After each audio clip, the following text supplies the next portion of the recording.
Oke, bismillah. Assalamualaikum warahmatullahi wabarakatuh. Baik, anak-anak Abi, di sini Abi akan menjelaskan untuk pembahasan soal LUS ya. Kita akan melanjutkan pembelajarannya. Untuk soal LUS pada nomor 11 sampai nomor 20. Nah, di soal-soal ini nanti setelah kalian mengikuti menyimak video yang sudah Abi buat ini, kalian akan ada tugas ya mengerjakan 5 soal yang ada di dalam video ini. Jadi, simak baik-baik dan perhatikan langkah-langkah pembahasannya. Oke, mari kita mulai pembelajaran kita pada kali ini dengan mengucap lafaz basmalah. Bismillah. Baik, kita coba lanjutkan ya ke nomor 11. Berikut yang merupakan besaran-besaran yang mempengaruhi besar kecilnya tekanan pada zat padat. Ingat, tekanan pada zat padat. Yaitu rumusnya ya, kalian mungkin sudah belajar ya, ini di kelas 8 ya, di kelas 8 di mana P sama dengan F per A, pressure ya, tekanan sama dengan force per area. Area yaitu luas penampang, F itu gaya. Nah, misalkan kalian punya palu dan ini punya paku ya. Untuk memperbesar ya, atau untuk memperkecil tekanan itu berpengaruh pada F dan A ya. Gaya dan luas penampangnya, luas permukaannya. Ya. Oke. Nah, sekarang perhatikan jawabannya. Di sini ada gaya tekan yang A, kemudian B gaya tekan. Yang C berat benda, yang D keuncingan. Oke. Yang C sama D ini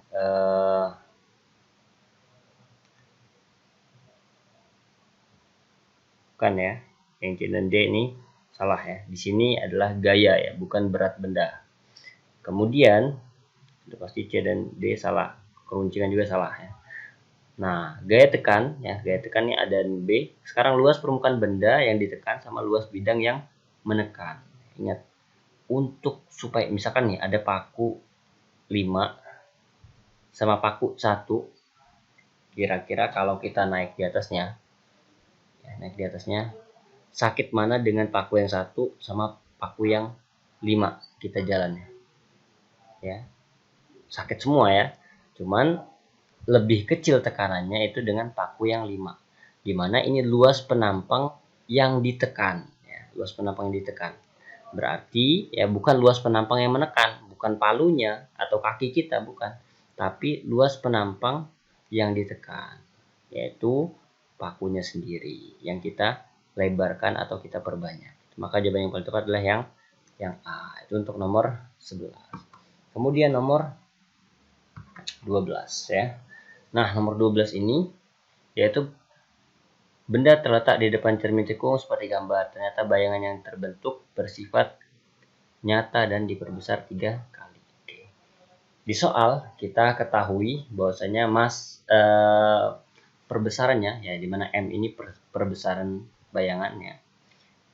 Di sini katanya 3 kali. Perbesaran awal yaitu 3 kali. Kemudian S-nya ya, S awalnya. Nah, ini S awal ya.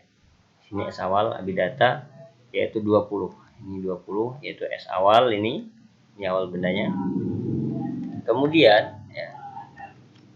Kemudian benda kemudian digeser 10 cm menjauhi cermin. Oh, berarti keadaan yang kedua itu bendanya digeser nih. 10 cm dari sini menjauhi cermin lagi ya. 10 cm menjauhi cermin. Ya. Nah, awalnya dari 20 terus digeser lagi nih 10. Berarti berapa sekarang? Ya, S2-nya adalah ini ya. S2-nya S1 tambah 10 yaitu 30 cm gitu. Bisa dipahami ya. Nah, kemudian kita lanjut lagi nih ya. Ini S2-nya tadi kan. Kemudian katanya yang ditanya bayangan yang dihasilkan sekarang bersifat sifat yang ditanyakan ya, sifat bayangannya seperti apa. Yang pertama kita harus gunakan data S1 dan M ya, M1 untuk mencari fokusnya. Berapa sih fokusnya sehingga dapat perbesaran 3 kali ya kan? Nah, yang pertama kita cari dulu ya, cari dulu besar S aksennya. Ya, kita kan tahu tadi S1-nya yaitu 20 cm. Berapa sih jarak bayangannya ketika jarak bendanya 20 cm? Ya. Di sini kan belum ada nih diketahuinya ya, datanya. Sekarang kita cari dari perbesaran. Perbesaran bayangan itu S aksen dibagi dengan S1. Kenapa S1? Ya, Abi kan mau carinya perbesaran dari perbesaran yang ke-1 ya. Kemudian perbesaran yang ke-1 yaitu dapat 3 kali. Udah masukin 3 ya. Ini tadi kan 3 ya. Kemudian masukin 3, S aksennya yang ditanya per S1. S1 tadi berapa? 20 gitu ya. Kemudian S aksennya tulis ya. Sehingga S aksen sama dengan kalikan aja nih, kali silang nih. Ya. Yaitu 20 kali 3, 60 cm. Inilah S aksen pertama. S aksen pertama ya. Kemudian kita dapatkan lagi ya. Kita rumus yang satunya di mana kita kan mau mencari F.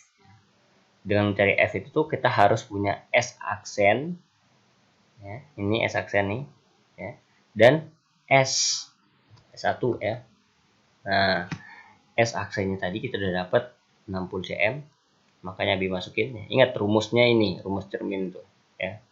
Rumus jarak fokus, jarak benda sama jarak bayangan nih. Kemudian masukin datanya. Yang ditanya fokus per F sama dengan 1/20. 20 dari mana? 20 dari S1 ya kan. Kemudian plus 1/60. 60 dari mana? S aksennya tadi ya. Ini kan S aksennya. Dapat 1/60. Kemudian kita samakan penyebut ya. 20 sama 60 berarti 60. 60 dibagi 20 dapat 3. 60 dibagi 60 dapat 1. 31/60. 31/60 sama dengan nih sampingnya. 4/60. Ini masih 1/F. 1/F. Abi tuker. Ini ke atasin. Ini ke atasin. Dapatlah F sama dengan 60/4. Atau kali silang sama aja.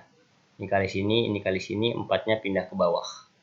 Gitu ya, kali silang sama aja. Intinya harus kita cari F itu sendirian. Gitu. F-nya sama dengan 15 cm. 60 dibagi 4, 15 cm. Kemudian cari S aksen yang kedua ya, karena kita mau cari bayangan yang dihasilkan sekarang ya. Kondisi kedua itu seperti apa? Ya, di mana rumus bayangan itu ini. Ya, maka kita harus cari S2-nya udah tahu nih kita S2-nya untuk di bawah. S aksen yang keduanya berapa gitu kan. Maka kita cari dulu S aksen yang kedua. Nah ini. Dengan cara tadi rumus tadi ya, rumus super F sama dengan super S2 plus super S2 aksen. Nah, super F-nya tadi ingat, F-nya kita dapat 15. Kemudian super S2 yaitu super 30 ya. S2-nya ini 30 ya. Kemudian super S2 aksen, super S2 aksen yang kita cari. Dengan kaidah matematikanya kita pindahkan ya. Ini jadi minus ya, ini pindah ruas ke kiri jadi minus karena plus. Minus per 30. Nah, ini samakan penyebut. 15 sama 30 samakan penyebut yaitu 30. 30 dibagi 15 dapat 2. Ya kan? 2 dikurang 30 dibagi 30.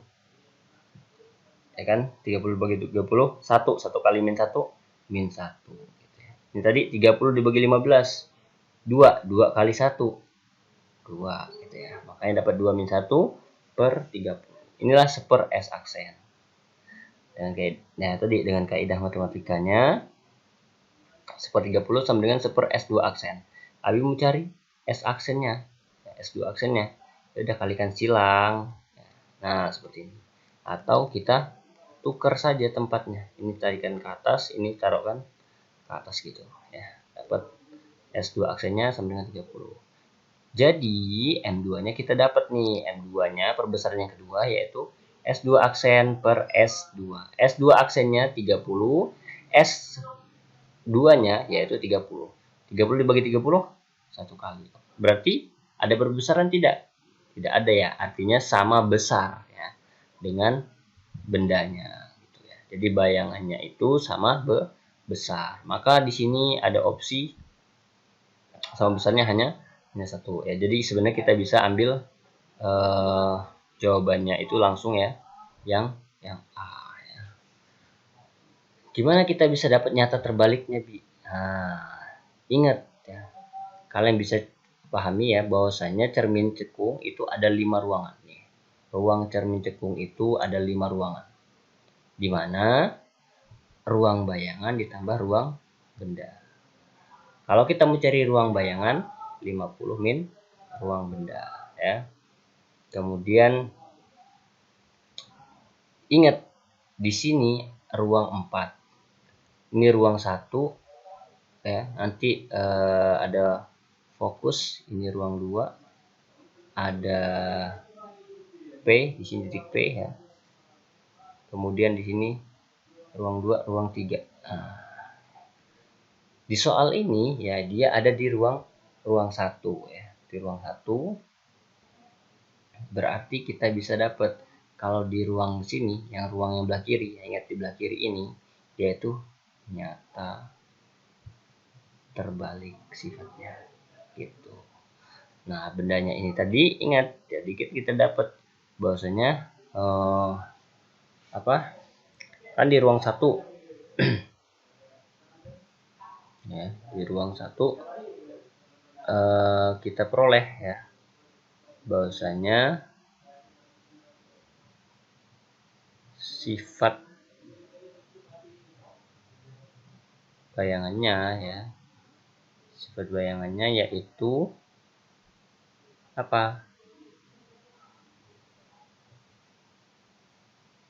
Tunggu kita perhatikan di sini ya. Ingat di sini fokusnya ya tadi kan nah perhatikan. Tadi kita dapat S bendanya 30. Fokusnya 15. Berarti jarak bayangannya di mana? Di ruang 2 kan? Enggak, di ruang 2 kan? Ingat tadi jarak bayangannya 30. Sedangkan fokusnya 15. Ya ini kalau ini 15. Berarti 30 itu di mana? S2-nya. Nah, ini tadi ini. Yang Abi maksud di bagian ini.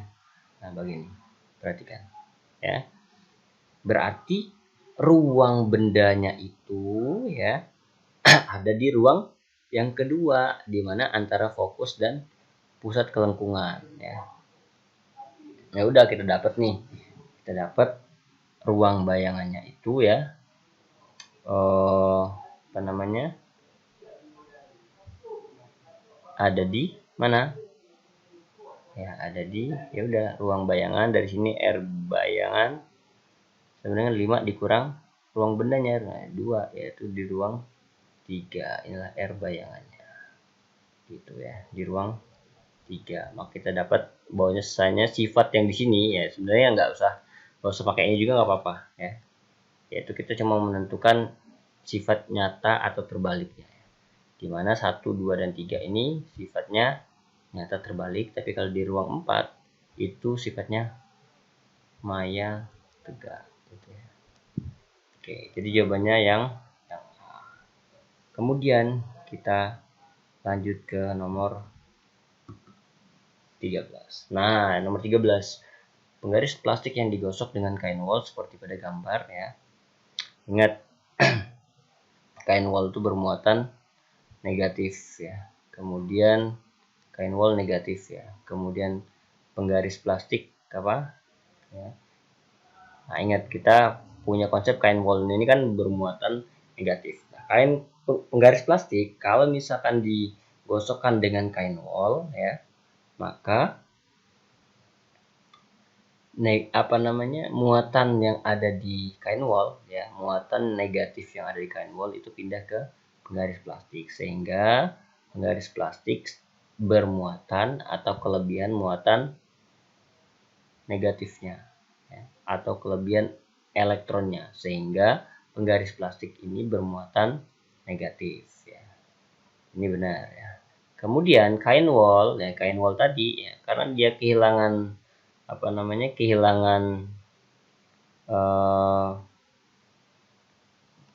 muatan negatif atau elektron ya. Kemudian penggaris tadi ya proton atau positif dari penggaris pindah ke kain wol, maka kain wol bermuatan positif. Nah, jadi awalnya ini kan kain wallnya negatif nih, ya. Negatif. Kemudian di penggaris. Nah, garis ini awalnya positif, ya, positif, negatif, negatif, ya, jadi netral. Kemudian digosokkan nih penggaris, ya, penggaris digosokkan dengan kain wall. Jadi positifnya pindah, negatif dari kain wall pindah ke penggaris, sehingga kain wall bermuatan positif dan penggaris bermuatan negatif. Maka jawabannya yang A juga benar, ya. Oke, ada 2 jawabannya. Kita lanjut lagi, ya. Nomor 14. Nah, nomor 14, nah ini ya. Benda mempunyai massa 1500 gram berada pada posisi seperti gambar. Kemudian bendanya jatuh ke tanah. Energi potensial terbesar yang dimiliki oleh benda A adalah, energi potensial terbesar itu pada ketinggian tertinggi. Ya udah, berarti di sini maksimalnya yaitu pada tinggi 20 meter. Hanya 20, M-nya 1500, kita dapat ya. 1500 gram itu sama aja dengan 1,5 kg. Kemudian G-nya 10 meter per sekon kuadrat. Ditanya EP. Nah, rumus EP, ingat nih rumus EP. Nah, ya. MGH, massa kali gravitasi, kecepatan gravitasi kalikan ketinggian. Massanya 1,5, ingat jadikan kilogram, 1,5 kilogram kalikan G-nya tadi berapa? 10 meter per sekon. Hanya 20 ya ini. 20, ya udah. 20 kali 10 200 kalikan 1,5 300. Maka jawabannya yang C gitu. Kemudian lanjut. Nomor 15. Nah, nomor 15 ya. Nah, nomor 15 ini ini hukum Newton ya, hukum Newton yang kedua. Jadi perhatikan gaya atau resultan gayanya. Di mana kita punya rumus sigma F sama dengan M kali ya, resultan gaya F sama dengan M dikali A. Nah, ingat yang di sini yang punya gaya yang searah dijumlahkan, dikurang yang berlawanan, dikurang dengan lawannya, atau kanan dikurang yang kiri. Ya, itu aja. Kalau misalkan lebih banyak kanan berarti jumlahkan dulu ya yang kanan, kemudian kurangkan yang kiri. Kalau kiri banyakkan yang kiri, sama dijumlahkan dulu yang kiri ya. Yang mana kiri tandanya minus, terus yang kanan apa namanya plus ya, yang kanan plus, yang kiri minus. Nanti minus tanda dari percepatannya ya, yaitu hanya menentukan arahnya saja, apakah arahnya ke kiri atau arahnya ke kanan. Nah, di sini ingat jumlah gayanya kan yang kanan berapa? 20 tambah 30. F1 tambah F2 ya, ini ya dituliskan ya. Minus F3 40 ya, berarti M dikali A karena bergerak bendanya. Udah tinggal masukin 20 tambah 30 ya, ini dapat minus 40, dapat 10 ya. Masanya berapa? 2 kg. A-nya yang ditanya 10 dibagi 2 ya, ini sama dengan 5 meter per sekon kuadrat. Maka dapat yang C gitu. Kemudian lanjut lagi ya. Nomor 16 ya. Nomor 16 ini tentang apa namanya kaidah tangan kanan ya, dimana ini tentang elektromagnet ya. Yang pertama kita harus ketahui bahwasanya kutub positif pada sistem ini ya, pada kasus ini ya, setiap apa namanya batang yang dihubungkan dengan kawat yang berarus listrik ya, maka kutub positif itu tempat keluarnya arus. Berarti yang ingat yang panjang itu yang positif. Nah, ini positif, ini positif ya. Kemudian genggam batang dari belakang batang ya. Karena ini positif, berarti kita genggam batangnya ini dari belakang. Nah, ini dari belakang sini ya. Ini kan nggak kelihatan, berarti kabelnya dari belakang nih genggam ya. Kita genggam, pasti jempol kalian ke arah sini, ke arah kanan. Nah, dimana jempol itu menunjukkan arah utara. Oh, berarti D utara. Nah, di sini D utara berarti antara A sama B ya. Kemudian yang belah kiri sekarang, ya, tadi yang kanan kan. Ini apa namanya, arusnya keluar dari sini nih. Nah, ini juga genggamnya dari belakang juga nih, dari belakang. Nah, ya, dari belakang. Maka sama, kalian genggam dari belakang batangnya. Pasti jempol kalian juga ke kanan. Maka yang B itu arah utara, yang D arah utara. Maka jawabannya yang A gitu ya. Bisa ya. Kemudian nomor 17. Nah, nomor 17 ini diketahui rangkaiannya seri seperti ini. Kemudian yang ditanya, jika kedua resistor dihubungkan paralel, kuat arus pada R1 dan R2 berturut-turut menjadi berapa? Ya, yang ditanya nih, kalau dihubungkan paralel, ini kan seri nih. Hubungan paralel R1 dan R2-nya arusnya berapa? Sini ya. Di sini kan B-nya jawabannya 1,2 ampere dan 0,4. Nah, coba kita temukan solusinya ya. Yang pertama, seri ya. Kita harus cari dulu berapa tegangan di sini. Ya. Dengan data yang kita peroleh ya, di mana rangkaian ini rangkaian seri ya. Kalau rangkaian seri berarti hambatannya dijumlahkan. R1 tambah R2 ya. 10 tambah 30. Dapatlah R serinya itu 40. Kemudian hukum Ohm. Nah, ini rumus hukum Ohm. Nah, di mana I kali R. Untuk mencari tegangan berarti I kali R, di mana 0,3 ini arusnya nih ya. 0,3 ampere dikali dengan 40 tadi. Nah, ini kita punya dapat hambatannya. 0,3 kali 40 berarti 12 volt gitu ya. Kemudian kita buat paralel nih ya. Atau nggak digambar itu nggak apa-apa, yang penting paham ya. Nah, ingat, rangkaian paralel itu tegangan total sama dengan tegangan 1 sama dengan tegangan 2 ya. Dimana tegangan 2 yaitu apa? Yaitu di sini nih. Untuk yang di sini ya, V1, yang di sini V2 ya. Tegangan 1 sama dengan tegangan 2 sama dengan tegangan totalnya. Nah, tegangan totalnya kan 12 volt, berarti sama 2 di sini ya. Ya udah, masukin I1 yaitu V1 per R1 ya, sama dengan 12 per 10, di mana 12 itu tegangan totalnya ya, sama aja, tegangan 1 sama tegangan total sama tegangan 2 sama aja, berarti 12 volt. Ya udah, 12 volt R1 yang ditanyakan R1 berarti per 10. 12 per 10 1,2 ya, dapat. Kemudian I2 V2 per R2 sama dengan 12 ya, 12 dari tegangan totalnya, 12 dibagi 30 dari R2-nya ya. 12 dibagi 30 0,4 ampere gitu ya. Nah, ini untuk yang jawaban nomor 16. Oke, coba silakan dipahami dulu.